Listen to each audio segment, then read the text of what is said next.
Bismillahirrahmanirrahim. Assalamualaikum warahmatullahi wabarakatuh. Bapak dan Ibu kaum muslimin dan muslimat, jamaah salat zuhur Masjid Raya Syekh Ahmad Khatib Al-Minangkabawi, Sumatera Barat. Kajian zuhur pada hari ini akan diisi oleh guru kita Al-Ustaz Haji Zulfi Akmal LCMA, lebih kurang 15 menit ke depan. Untuk itu kami sampaikan kepada Bapak dan Ibu jamaah yang masih berada di luar masjid, mari sejenak kita hentikan aktivitas yang ada di luar untuk ibadah zuhur berjamaah. Sekian dari kami, banyak maaf. Assalamualaikum warahmatullahi wabarakatuh. Kepada Al-Ustaz kami persilahkan.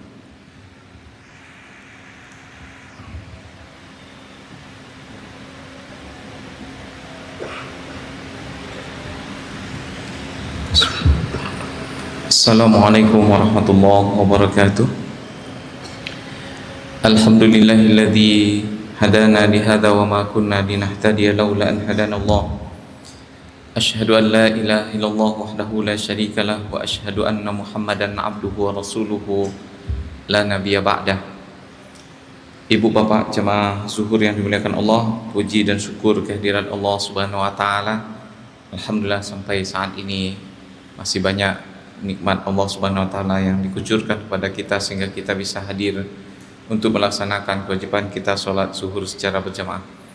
Salawat dan salam buat junjungan kita Nabi besar Muhammad sallallahu alaihi wasallam. Allahumma shalli ala Muhammad wa ala ali Muhammad. Ibu bapak, umpamanya seorang ibu pergi ke pasar untuk membeli berbagai macam keperluan rumah tangga, maka dia membawa kantong untuk menampung, mengumpulkan barang-barang yang dia beli. Dan sebelum pergi tentu saja dipastikan bahwa kantong yang dibawa itu bukanlah kantong yang bocor, supaya apa yang dibeli tidak tercecer. Begitu juga seorang petani yang akan memanen hasil pertaniannya di kebun, dia akan membawa keranjang dan sebelum memetik apa yang akan dia panen tersebut, dia pastikan keranjangnya tidak bocor agar apa yang dia inginkan bisa tercapai dengan baik. Hakikatnya kita semuanya juga demikian ketika kita mengumpulkan amal-amal di dalam pundi amal kita untuk kita bawa ke akhirat. Yang paling penting kita pastikan adalah bahwa pundi amal kita itu tidak ada yang bocor. Dikhawatirkan banyak yang sudah kita masukkan, kita kumpulkan, ternyata pundinya adalah pundi yang bocor, sehingga nanti di akhirat kita tercengang, yang ada hanya pundinya saja, isinya tidak ada. Oleh karena itu Rasulullah SAW mengingatkan kepada kita tentang suatu hadis yang sering kita ingat, kita dengar. An Abi Hurairah, dari Abi Hurairah, atadruna mal muflis, apakah kalian tahu apa itu orang yang bangkrut? Qalu al muflisu fina man la dirhama lahu wa la mata'. Orang bangkrut di antara kami adalah orang yang tidak ada dirhamnya atau tidak ada uangnya dan juga tidak ada harta bendanya. Kalau bahasa kita sekarang, dia tidak punya properti, dolar, rupiah, emasnya tidak ada. Faqala innal muflisa min ummati. Lalu Rasulullah menjawab, sebenarnya yang sesungguhnya orang-orang yang bangkrut di antara umatku itu adalah ya'ti yaumal qiyamati bi sholatin wa siyamin wa zakah. Datang nanti di hari kiamat dengan membawa pahala salat, puasa, zakat. Wa ya'ti qad syatama hadza. Tapi juga dia datang dengan membawa dosa, telah mencaci maki si ini. Wa qadhafa hadza, lalu menuduhkan hal yang tak baik kepada orang lain. Wa akala mala hadza, kemudian dia memakan harta orang lain lagi. Wa safaka dama hadza, lalu menumpahkan darah orang yang ini. Wa daraba hadza, dia pukul si fulan itu. Fayu'ti hadza min hasanatihi wa hadza min hasanatihi, lalu diberikanlah kebaikan-kebaikan dia, pahala puasa, solat, zakat, haji, umroh dia tadi itu kepada orang yang sudah dia pukul, dia hina, dia caci, dia maki, dan juga yang sudah dia makan hartanya. Fa in faniyat hasanatuhu, dan apabila habis kebaikannya, maka qabla ay yaqdiya ma alaihi, sebelum dia tunaikan atau dia bayar seluruh kewajibannya atau hutang piutangnya tadi itu, akhadha min khatayahum ukhidha min khatayahum faturihat alaihi summa turiha finnar, diambillah kejahatan orang yang telah dia zalimi tadi itu, lalu dilemparkan kepada dia, kemudian dia dilemparkan pula orang tadi itu ke dalam neraka. Hadis diriwayatkan oleh Imam Muslim. Kiranya hadis ini sering kita dengar, diulang-ulangkan oleh khatib waktu khutbah dan ustadz ketika ceramah. Namun ibu bapak yang dimuliakan Allah, boleh jadi ada juga hal-hal yang kita kadang-kadang karena hawa nafsu, ketidakpedulian kita bawa lewat begitu saja. Mungkin kita menganggap bahwasanya dosa-dosa yang dikatakan akan membuat bocor amal kebaikan kita itu adalah dosa-dosa besar saja seperti yang kita sebutkan tadi. Tetapi boleh jadi ada bocor-bocor kecil yang akhirnya kalau kita tak peduli itu akan membuat amal yang sudah kita lakukan habis sedikit demi sedikit. Kaum muslimin yang dimuliakan Allah, inti sebenarnya adalah Allah Subhanahu wa taala mengharamkan kepada kita untuk berbuat zalim sesama kita. Kalau kita melakukan dosa kepada Allah Subhanahu wa taala, mudah sekali untuk taubat. Ketika kita umpamanya tidak menunaikan kewajiban-kewajiban kepada Allah Subhanahu wa taala, di akhir hayat seseorang insaf kemudian kembali kepada Allah, dan Allah akan terima. Akan tetapi kalau kita berbuat zalim dan kejahatan kepada sesama kita, maka tidak ada cerita kecuali dengan membayar kezaliman tadi itu atau meminta maaf kepada orangnya. Sebagaimana kata Rasulullah dalam sebuah hadis, minta halalkanlah kepada saudara-saudaramu sebelum datang hari di mana hari itu tidak ada lagi cerita jual beli di sana. Yang ada hanyalah mengganti kejahatan yang sudah pernah kita lakukan di dunia ini dengan amal kebaikan yang juga sudah kita lakukan. Alhamdulillah kalau umpamanya amal kebaikannya banyak. Kalau amalnya ala kadarnya bagaimana? Oleh karena itu, apa kata Rasulullah? Ya ibadi inni haramtu zulma. Ini firman Allah dalam hadis qudsi. Wahai hamba-hambaku, sesungguhnya aku telah mengharamkan perbuatan zalim ala nafsi, terhadap diriku sendiri.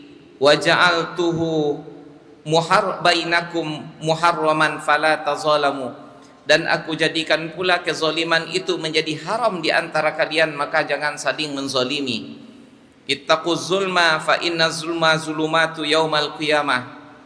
Dalam hadis lain Rasulullah mengatakan, takutlah kepada perbuatan zalim, maka sesungguhnya kezaliman itu adalah kegelapan, kecelakaan, kehancuran, kebinasaan, kesengsaraan nanti di hari kiamat. Kaum muslimin yang dimuliakan Allah, alhamdulillah akhir-akhir ini kita menyaksikan semangat kita beribadah itu luar biasa. Di mana-mana masjid banyak, kegiatan pengajian di sana sini. Tapi juga kita perlu berhati-hati, jangan sampai yang kita semangati itu melakukan perbuatan baiknya saja, perbuatan jahatnya tanpa sengaja atau dengan sengaja bahkan kita lakukan. Rajin pergi umroh, tiap sebentar umroh, tetapi boleh jadi ada harta orang yang wajib kita tunaikan tidak kita berikan. Dia sering pergi umroh, tetapi hak pegawainya tidak diberikan sebagaimana seharusnya.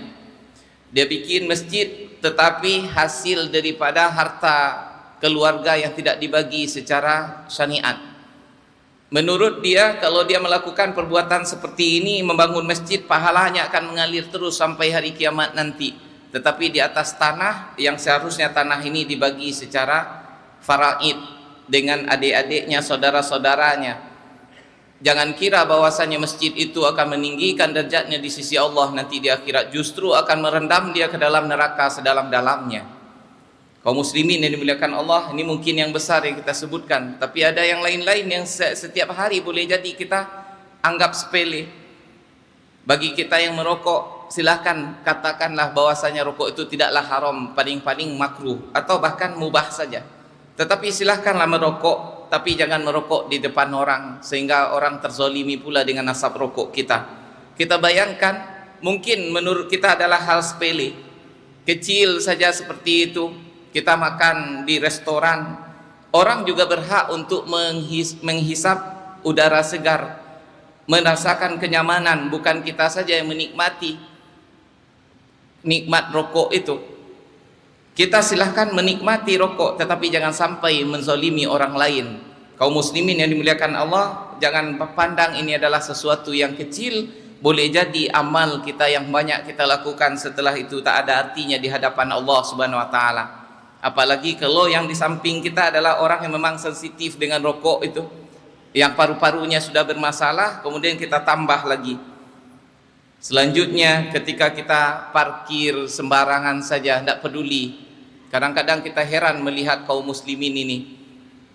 Dia parkir di depan rumah makan sampai bisa macet setengah kilo dan makannya nikmat saja begitu. Kita membeli gorengan di pinggir jalanan begitu, apa salahnya kita cari tempat parkir dulu? Padahal kita naik Pajero, Fortuner yang mobilnya besar begitu. Dan hal seperti ini tidak aneh dan ajaib kita lihat di Padang ini. Di mana-mana jalan bisa tiap malam kita saksikan hal seperti itu. Menurut kita mungkin adalah perkara kecil saja begitu, tapi tidak ada di sisi Allah yang kecil. Nanti kita lihat, bacakan ayatnya. Buang sampah seenaknya, menurut kita adalah hal kecil barangkali, tetapi bagi Allah Subhanahu wa taala tidak ada yang kecil. Wa tahsabunahu hainan wa huwa 'indallahi 'azim. Kalian mengira itu perkara kecil saja, tetapi di sisi Allah adalah perkara yang akan diselesaikan dengan susah payah nanti di hadapannya. Kemudian mungkin menurut kita adalah perkara kecil menyerobot jalan atau antrian, seolah-olah yang sibuk di dunia ini kita saja, yang tergesa-gesa hanya kita, sampai barangkali boleh jadi mengorbankan orang lain. Ya, ini adalah perkara besar di sisi Allah. Kaum muslimin yang dimuliakan Allah, begitu juga dengan cakap yang keluar dari mulut kita. Allah Subhanahu wa taala mengatakan, ma yalfizu min qaulin illa ladaihi raqibun atid. Tidak ada lafaz yang keluar dari mulut kita ini melainkan ada raqib dan atid yang mencatatnya dengan sangat detil. Tidak ada satupun kalimat yang keluar melainkan akan dipertontonkan lagi kepada kita nanti. Dan tidak ada perbuatan yang kita lakukan melainkan juga kita akan saksikan, ini dulu yang pernah kamu lakukan di dunia. Kalau CCTV di dunia ini, setiap ada kesalahan, pas waktu kesalahan itu CCTV-nya rusak. Tapi CCTV Allah Subhanahu wa taala tidak ada yang rusak dan tidak ada yang kabur, jelas semuanya. Bagaimana kiranya ketika Allah Subhanahu wa taala menampilkan seluruh amal ibadah kita kepada kita sendiri. Apalagi kalau dipertontonkan kepada seluruh manusia. Kita coba sajalah pasang CCTV di rumah kita, kemudian kita sehari-hari beraktivitas seperti biasanya saja. Malam-malam sebelum tidur putar dengan cepat CCTV tadi itu, pasti kita tersenyum-senyum sendiri melihat tingkah laku kita. Bagaimana pula kalau tingkah laku kita ketika hidup itu banyak yang tidak diredhoi oleh Allah Subhanahu wa taala, dan juga banyak yang menzalimi, menyakiti orang lain. Kaum muslimin yang dimuliakan Allah, tadi kita mengatakan masa ya hal yang kecil-kecil seperti itu dipermasalahkan juga, ya, cuma sekedar parkir kemudian berhenti membeli gorengan. Apa kata Allah Subhanahu wa taala, faman ya'mal misqala dzarratin khairan yarah. Maka siapa yang melakukan perbuatan baik walaupun sebiji atom, dia akan menerima balasannya yang baik juga nanti. Hal jazaa'ul ihsani illal ihsan. Tidak ada balasan terhadap kebaikan melainkan juga kebaikan. Dan mafhum mukhalafahnya benar. Al jaza' min jinsil amal, balasan sesuai dengan perbuatan kita. dan balasan akhirat tidak bisa dibandingkan dengan balasan dunia ini. Selanjutnya Allah katakan, wa may ya'mal mithqala dzarratin syarran yarah, dan siapa yang melakukan perbuatan jahat walaupun sebiji atom juga dia akan melihat akibatnya nanti di akhirat. Pada hari itu kita tidak akan ada bisa tersenyum dengan ceria kecuali orang yang datang kepada Allah Subhanahu wa taala tanpa membawa dosa-dosa. Kaum muslimin yang dimuliakan Allah, ini perkara-perkara dengan orang lain. Belum lagi perkara kita di rumah tangga kita sendiri, bapak-bapak yang ditugaskan atau diamanahkan oleh Allah Subhanahu wa taala untuk mengayomi istri yang dia nikahi dulu dengan cara sah. Kemudian melahirkan anak-anak yang menjadi tanggung jawab yang harus dia nafkahi. Sekarang dengan seenaknya dan entengnya saja dia pergi begitu tanpa memberikan nafkah kepada keluarganya. Mungkin karena istrinya mempunyai penghasilan, dia santai saja begitu. Kaum muslimin yang dimuliakan Allah, di dunia ini kita yang ceritanya berkasih sayang, saling memaafkan begitu saja, atau lewat saja begitu karena terpaksa memaafkan. Tetapi nanti di akhirat tidak ada lagi cerita kasih sayang itu. Orang semuanya akan memikirkan bagaimana dia membebaskan dirinya dari azab Allah Subhanahu wa taala. Yauma yafirrul mar'u min akhihi wa ummihi wa abihi wa sahibatihi wa banihi likulli imri'in minhum yauma idzin sya'nu yughni. Pada hari itu lari seseorang dari saudaranya, ibu bapaknya, istri dan anak-anaknya, dan mereka semuanya mengatakan nafsi nafsi, urus diri sendiri.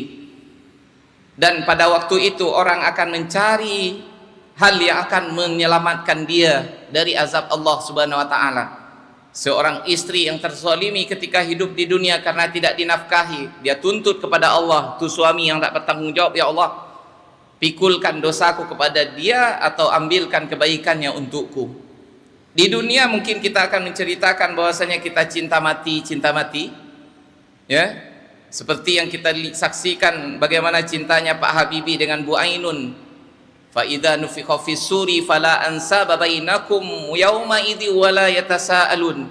Apabila ditiupkan sangkakala, tidak ada cerita nasab pada waktu itu lagi, dan tidak ada saling tanya menanya. Tidak ada cerita ini istriku, ini suamiku, ini anakku, ibu bapak, tidak ada. Nafsi-nafsi pada waktu itu orang ingin selamat, menyelamatkan diri masing-masing. Nanti kalau sudah sampai di surga baru mereka akan saling mengingat kembali. Kaum muslimin yang dimuliakan Allah, sebelum hari itu terjadi, kita kurangilah, bahkan kita selesaikan perkara sesama kita di dunia ini sebelum mereka nanti menuntut kepada kita terhadap kezaliman yang pernah kita lakukan di dunia. Orang dekat kita dan juga orang jauh, semuanya penduduk dunia ini nanti akan saling menuntut mereka untuk menyelamatkan diri, dan begitu juga setiap kita akan berbuat seperti itu. Maka jangan sampai kita kekurangan bahan, kekurangan amal, yang karena dia bocor-bocor kita membutuhkan bantuan dari orang lain nanti di sana. Hanya bantuan dari Allah dan syafaat Rasulullah SAW sajalah yang seharusnya kita inginkan, bukan daripada menimpakan kezaliman orang atau mengembalikan kejahatan kepada orang tadi itu. Ya. Aku qouli hadza wa astaghfirullah li wa lakum. Mohon maaf atas segala kurangan. Subhanakallahumma rabbana wa bihamdika asyhadu an la ilaha illa anta astaghfiruka wa atubu ilaik. Assalamualaikum warahmatullahi wabarakatuh.